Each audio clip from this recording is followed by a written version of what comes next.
Greetings, and welcome to the Art Struggle Bus. If you've seen any of my videos about redesigning a sci-fi species I invented as an adolescent, then you already know that I have an original sci-fi universe that I'm trying to build and have been building off and on since before this year's college graduates were born. If you're new, then, well, I have a sci-fi universe I'm building and this video is a part of it. I'm still struggling to come up with the name for this universe because its original name, Milky Way Military, just isn't doing it for me, and all I've got so far after staring at my computer for an hour is Sundry Systems. Sundry means including many things of different kinds, according to Merriam-Webster, and has an etymological origin in words that mean distinct and separate. In this universe, the Sol system is connected to another galaxy through a wormhole, and I have at least 6 unique species so far. So Sundry definitely captures that distinctiveness of not only the 2 galaxies, but also the species that live in them. On a narrative level, I'm very interested in this push and pull of how we are, if you will, sundry individuals and yet interdependent at the same time, which I think both Sundry and Systems kind of captures. But I'm going to continue workshopping the name, and if you have a suggestion, by all means comment away. Oh yeah, drawing. So who is this? Well, it's a human, first of all, a character instead of an entire species, and her name is Tait Niemi. Tait is a lieutenant in what's known as the Human-G Alliance. The Human-G Alliance is like a joint military between the humans and another species called the G, who are very human-like and thus kind of why the humans like them enough to create a formal association. I will tell you what I know about the G in a future video, and they're pretty interesting. Tait is part of a Spec Ops military unit called Shadow Squad, which is its original name, and I am keeping it. Most of the members of this squad think the name is stupid, but it's what's assigned to them by the bigwigs, so they have to live with it. And that is a fun dialogue opportunity. There are 5 members of Shadow Squad consisting of 4 humans and 1 G.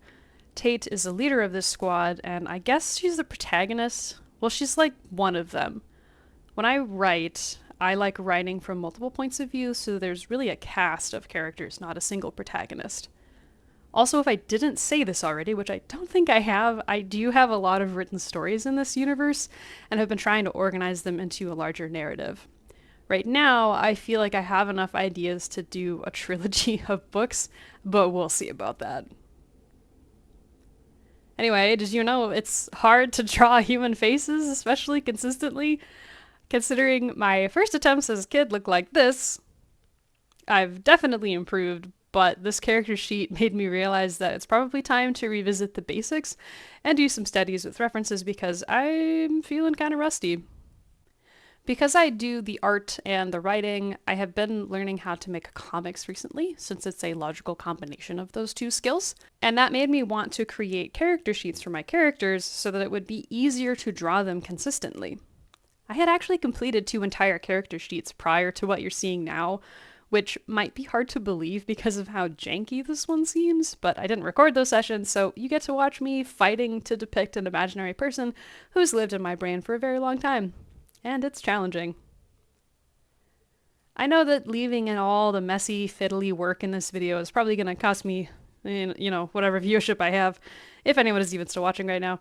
But I also think it's valuable to see that art isn't this magical thing that just flows out of people's hands.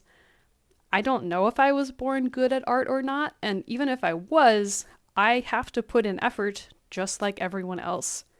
I'm still learning new things, I'm still practicing, and I'm still bad at all kinds of stuff. And I get better because I work at it and because practice makes progress. End soapbox. There's this scene in the narrative of Tait sitting in a window that I've written a few different ways because writing and art are very iterative to me. And I was so sick of those faces I had been working on for way too long, and that still didn't feel right, so I just kind of went for it with this mini scene, which doesn't even end up in the final character sheet. But it was a fun little experiment, and I got to try out some stuff and explore a funky outfit and lighting. She looks very different than her usual organized soldier self in this setting. Tait is on Earth for this scene, but Earth is like an absolute garbage heap at this point, It's gone through a nuclear winter, a lot of humans have left and started living on other planets in the solar system and in the other galaxy. But humans still live there, and I tried to do like a grungy neon Blade Runner feel with the pitiful background. I've been talking for about 5 minutes now, so I'm just gonna mostly hang back and pop in occasionally when I feel like I have something clever to say for the rest of the video. Please also enjoy some music that someone worked really hard on and was generous enough to give to the world for free.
If you were wondering about those 2 other character sheets I've done already, that was them, that flashed by. 2 other members of Shadow Squad called Sodi Lutkus, my resident angsty sniper boy, and Onyx Gunner, my wonderful sweet hunk of an engineer. And guess what? Working on those faces again. The face I did on the full body drawing was like actually her face as I imagined it, though it's changed a bit over the years, so I try to update the front and side views of the head to match, operative word being try.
Learning how to make comics means that I'm also learning how to ink, which is the process of adding these solid tapered lines on top of the sketch layer.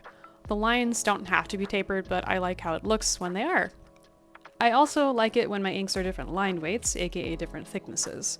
It's a style that appeals to me, so that's what I've been working on. Inks also make it really easy to flat or fill in areas with solid color, so they speed things up quite a bit.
So this recording is actually several sessions stitched together, and the addition of this image in the upper left signifies the point where I got smart and stopped trying to sketch digitally.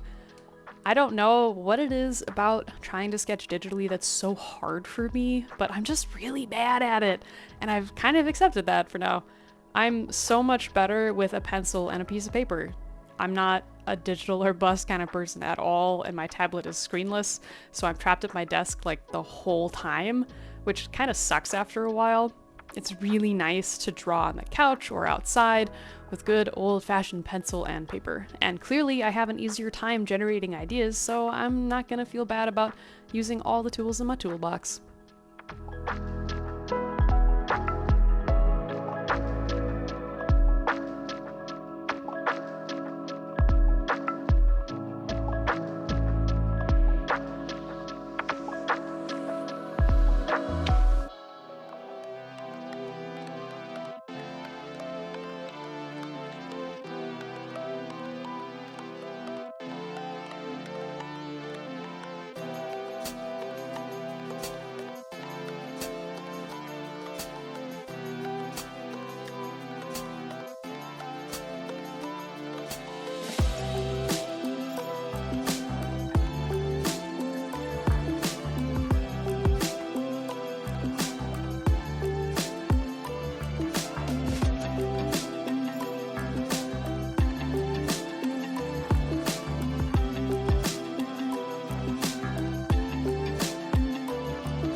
Krita has this neat feature for color palettes, which is great so that I don't have to keep flipping between documents to grab a color, but it took me a minute to figure out how to use it. Now that it's set up though, it's been super helpful for the short fun comic I've been working on with some of these characters, and you'll be able to find that comic on my koh-FIGH. I've been using these character sheets as an opportunity to experiment with different brushes and different styles. And that's helped me learn a lot about what I like and what I don't like. Not just in terms of the look, but also in terms of how it feels to actually perform a particular style and use certain brushes.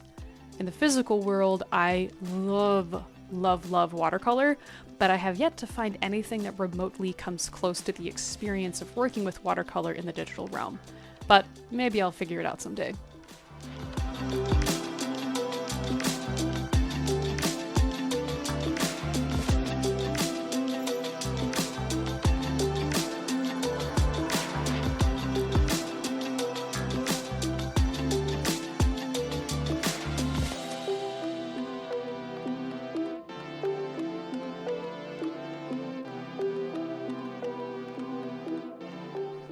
I keep calling these character sheets, and that's probably technically the wrong name, so I've started calling them exploration sheets instead.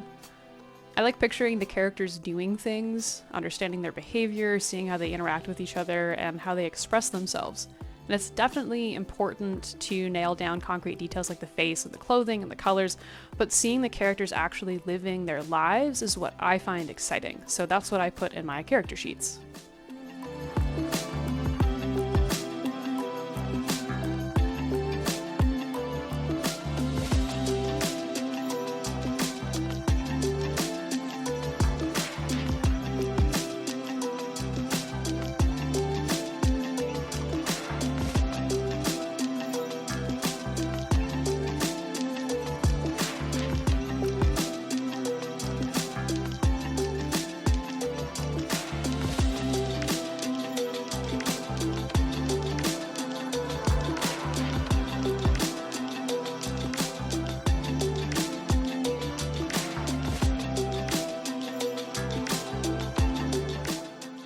And that's it. That's the character sheet, the reference sheet, the exploration sheet, the fancy collection of doodles. That's Lieutenant Tait Niemi of Shadow Squad. More Sundry Systems nonsense is in the work. If you enjoyed any of this, like, comment, subscribe, tell your friends, whatever YouTubers say at the end of their videos. You can also follow me on most social media platforms if you want to see what I'm working on but don't want to listen to my voice anymore. I'm glad you showed up, and thank you for watching.